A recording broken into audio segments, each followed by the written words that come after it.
Hi, it's Mitz from My Life Mitz. Thank you so much for stopping by. Today is a junk journal video, and I'm working in the junk journal created by Gina. She is the rebookery on YouTube as well as Instagram, and of course, I will link all the information down below in the description box. All the people that I mentioned, I will link their stores and their links down below. So I haven't really touched my junk journal in weeks. I won't even say months because of the move, and I just really miss it. These lovely trims are printables from Molly's Mantle, and this is a free printable from Ann Moss. I believe it's free, actually. I'm not sure. I purchased one of her journaling. What was it? I think it was uh, like a course about creating junk journal covers, I think it was. But anyways, so I printed those out as well. Sorry about the shaky camera work. My daughter was trying to play with the tripod. So yeah, I thought I would just kind of play with some papers. I was able to unbox. One of the first boxes that I unboxed was the journals and the junk journals specifically. I unboxed the junk journals because I really miss them so much. I miss journaling in them and playing in them. So yeah, so I cut out some of the trims that I wanted to use. I chose this page spread because of the orange, and I noticed that there's a bit of orange in the trim as well, and I thought it would kind of make it cohesive, I guess.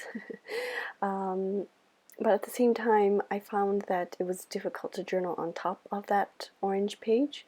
So I'm just grabbing some like antique paper and just placing that on top of it. But you can still see peaks of orange on the sides, and I just think that it ties in really great, and it allows me to journal on that blank page.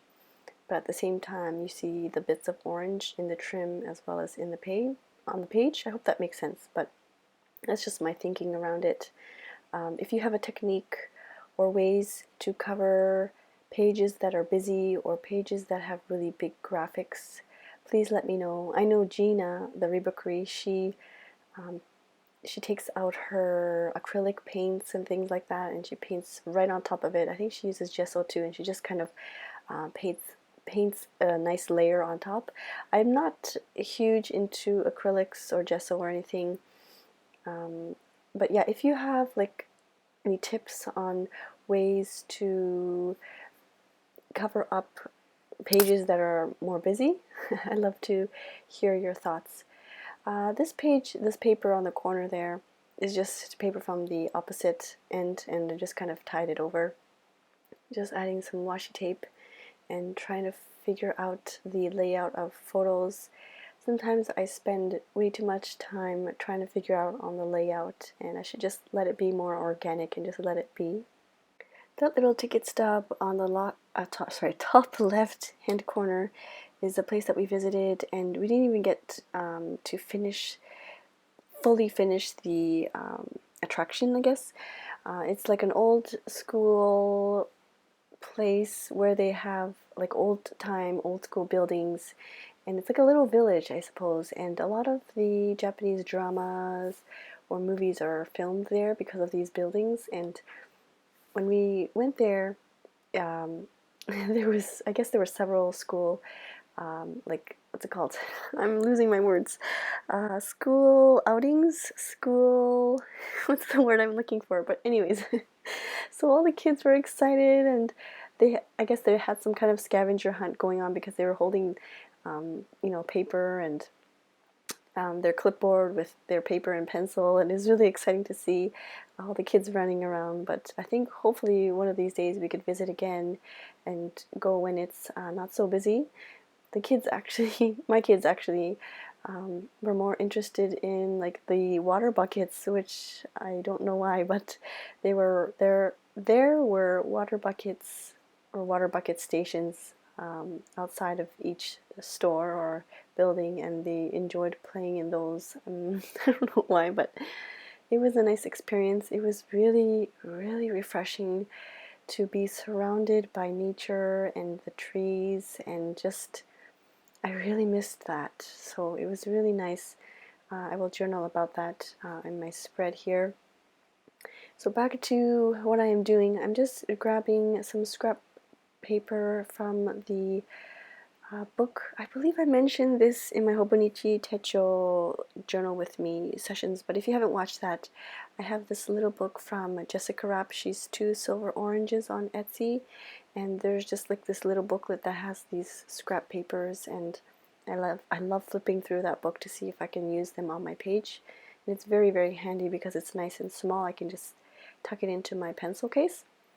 So I grabbed the craft paper from that book just as a backdrop, and now I'm just looking through these stickers to see what I can include. And on the top right hand corner of the ticket there's like a number, and I decided to put a sticker there because it kind of looks like a tag. And I'm really sorry, I didn't realize my head would pop in and out so many times. I know this is a very strange angle. I'm trying to figure out a better way to film in my new space. I'm still filming sometimes on the floor. You'll notice my flooring, and then sometimes still using the kitchen table, which I'm using now, but it's just hard to find the right angle, and so I apologize for my head popping in and out. I will try my best to cut it out as much as I can. Hopefully it's not too distracting. I used the sticker again to tip in the picture of the teacup. Actually, it's a cafe latte inside, and I'm just trying to figure out where to stick down this other photo here. And I don't know if you can see, but we played with these stilts, and they're made of bamboo, and it was lots of fun. My husband is so, like, I don't know what it is. I guess he's like really athletic or something, but he just picked them up, and he just, you know, he didn't get it right away, but literally just a couple times of just trying, and then he was walking normally on the stilts, and I couldn't believe it. And I tried so many times, and I just couldn't do it. I just kept losing balance, but my husband, he would just pop right on and walk around, and all the kids are like, "Wow, it's so cool!" It was really cute to see all the kids excited, but yeah. Back to the journaling, I had a bit of that trim remaining and decided to use it as a border, like kind of like washi tape.